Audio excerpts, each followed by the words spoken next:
नमस्कार, मी शीतल आणि तुमच्या सगळ्यांचं मनापासून स्वागत करते आजच्या आपल्या एका नवीन अशा व्हिडिओमध्ये. तर खूप दिवसानंतर आज मी तुमच्यासोबत व्हिडिओ शेअर करत आहे आणि खूप दिवसांनी असं इंट्रोडक्शन सुद्धा मी दिलेलं आहे, त्यामुळे मस्त वाटतंय, छान वाटतंय. तर आज ना मी म्हणजे चटण्या करणार आहे दोन प्रकारच्या, एक म्हणजे जवसाची चटणी आणि एक म्हणजे कारळ्याची चटणी. तर चला बघूयात मी कशी करते आणि काय काय. आणि आज हा ब्लॉग असणार आहे. व्हिडिओ आवडला तर व्हिडिओला जरूर लाईक करा, शेअर करा आणि चॅनलला नवीन असेल तर चॅनल नक्की सबस्क्राईब करा. चला बनवूयात.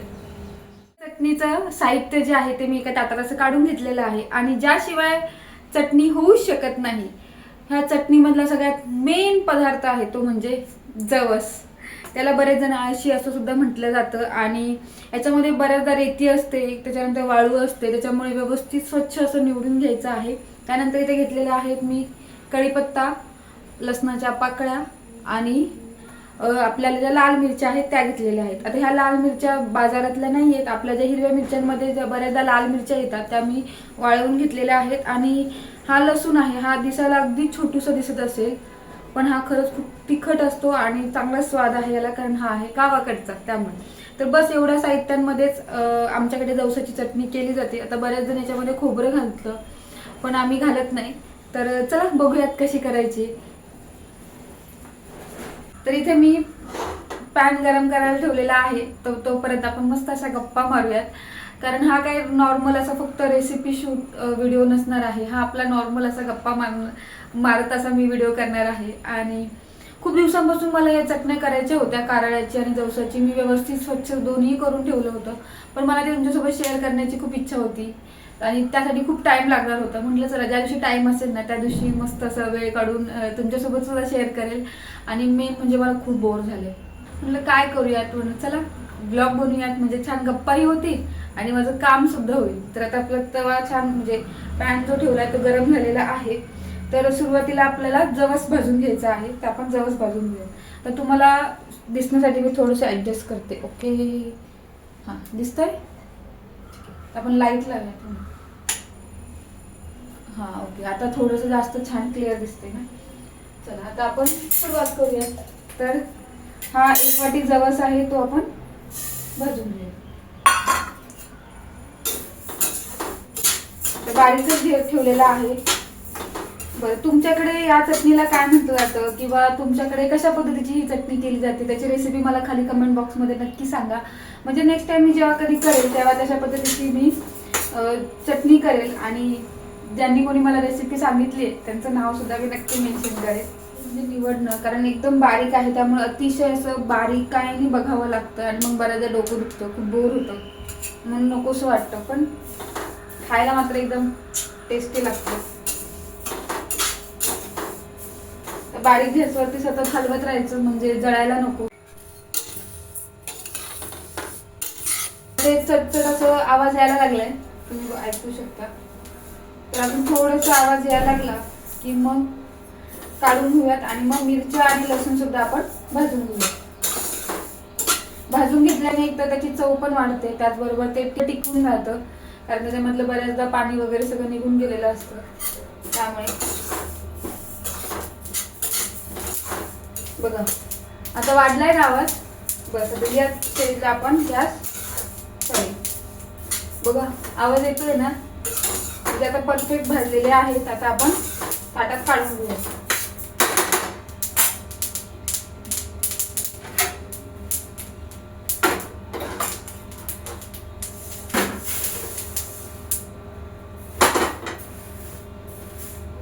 धुतलेला असल्यामुळे तर थोडा ओलसर आहे, आपण भाजून घेऊया.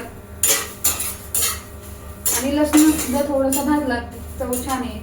त्यानंतर आता हा कढीपत्ता आहे तो पण त्यात मी टाकते, म्हणजे तो पण छान कुरकुरीत होईल आणि पटकन बारीक होईल.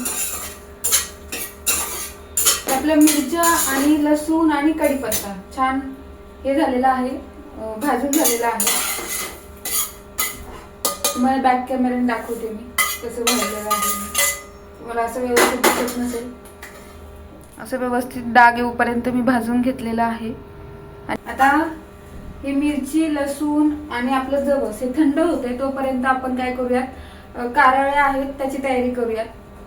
चला, आपण जसं घेतलेलं लाल मिरच्या, लसूण आणि कढीपत्ता सगळं सेम आहे, फक्त जवसाच्या ऐवजी मी इथे घेतलेलं आहे कारळ आणि सगळ्या स्टेप सुद्धा आपल्याला सेम फॉलो करायच्या आहेत. तर चला मग करूयात. तुम्हाला दिसत असेल की सतत उजेड येतोय, पुन्हा अंधार येतोय, सावली ऊन सावली असं काहीतरी आज खेळ चाललेला आहे. कारण आज मी शूट करायला घेतले ना, म्हणून हे सगळं असं होत असतं. म्हणूनच माझे व्हिडिओ यायला एवढा टाइम लागतो. तुम्हाला समजते? तर चला आता पॅन तापलाय, आपण कारळे भाजूया. तर कारळ्यात सुद्धा सेम खूप काड्या असतात, त्याचबरोबर रेती असते, खडे असतात. त्याच्यामुळे ते सुद्धा व्यवस्थित स्वच्छ साफ करून घ्या. तुम्ही धुवून घेतलं तर अति उत्तम. आणि कारळ्याच्या चटणीचं आहे ना, मला एक सांगायचं आहे. ते म्हणजे की आमच्याकडे ना आत्ता सध्या सुद्धा लग्न कार्य असेल तर त्या घरामध्ये आवर्जून कारळ्याची चटणी बनवलीच जाते. मग छोट्या प्रमाणात असेल किंवा मोठ्या प्रमाणात असेल, पण नक्की बनवली जाते. कारण बऱ्याचदा कसं लग्न कार्यामध्ये वयस्कर पाहुणे वगैरे असतात, किंवा बऱ्याच जणांना टेस्ट आवडली नाही, किंवा चव वाढवण्यासाठी म्हणून कारळ्याची चटणी असतेच बनवलेली. पण याच्या आधी म्हणजे काही 10-15 वर्षांपूर्वी मस्त असं हळदीच्या जेवणाचा बेत असायचा आमच्याकडे. ते म्हणजे पिठलं भाकरी, किंवा त्याला आम्ही हटून केलेलं बेसन म्हणतो, ते भाकर आणि कारळ्याची चटणी. खरंच इतकं मस्त आणि पोटभर जेवण व्हायचं. असं आहे या कारळ्याच्या चटणीचं. तर तुमच्याकडे असं काही आहे का या चटणीची काही खास आठवण किंवा चटणीविषयीचं काहीतरी, तर ते मला सांगा. हे सुद्धा आपल्याला तडतड वाजेपर्यंत भाजून घ्यायचं. तवस जो आपण ठेवला होता इथे भाजून, तो सुद्धा आता थंड झालेला आहे. म्हणजे आणि गरम गरम शक्यतो वाटायचं नाही, कारण मग पाणी सुटतं आणि मग ओलसर झाली की मग खराब होण्याचे चान्सेस खूप असतात. त्याच्यामुळे व्यवस्थित सगळं थंड करायचं.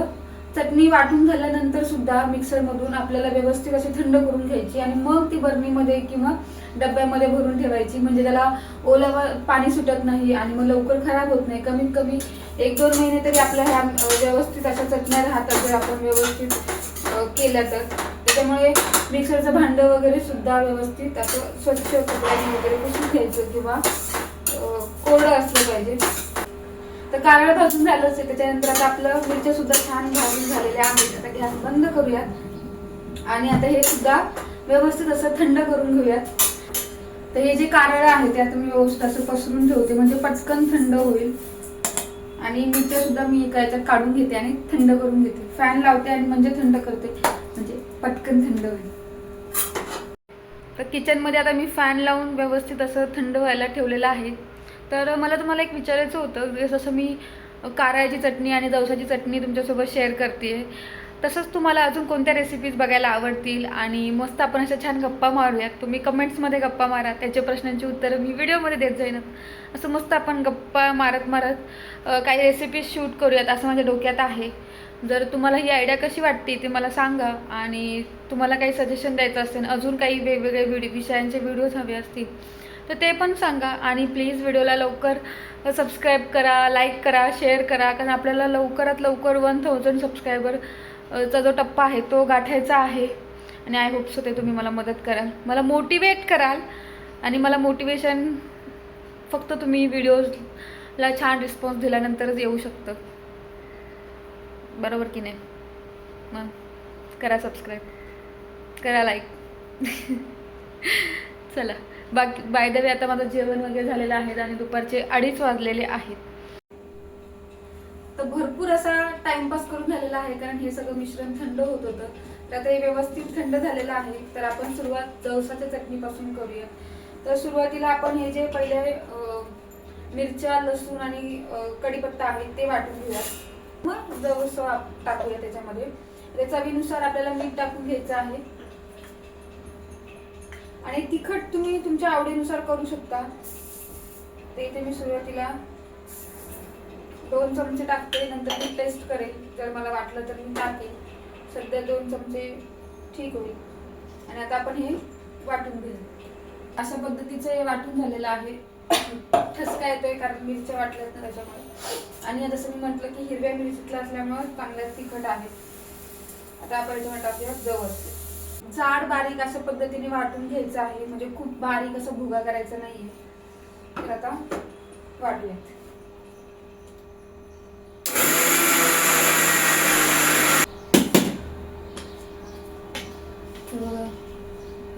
अशा पद्धतीने मी जाड बारीक करून वाटलेलं आहे. बऱ्यापैकी भरडं आहे. असंच टेक्स्चर हवं आहे. खूप बारीक केलं का मग ते चव थोडीशी खराब लागते. आता आपण घरातल्या मिरच्या घेतल्यामुळे रंग तुम्ही बघू शकता असा हलकासा असा चॉकलेटी किंवा अशा पद्धतीचा आलेला आहे. जर तुम्ही याच्यामध्ये मसाला ऍड केला तर मग थोडंसं असं लालसर अशी चटणी दिसू शकते. तर आता मी टेस्ट करते. जर मला काही वाटलं मीठ वगैरे कमी आहे तर मग आपण त्यात टाकूया.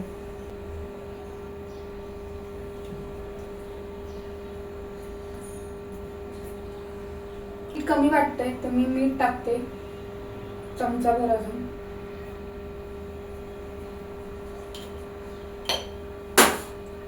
आणि पुन्हा एकदा हलकसं वाटून घेते म्हणजे व्यवस्थित एकजीव होईल. तर आपली आपली जवसाची चटणी तयार झाली. आता मी याच्यामध्ये काढून घेते म्हणजे पुन्हा थंड व्हायला आपल्याला ठेवता येईल.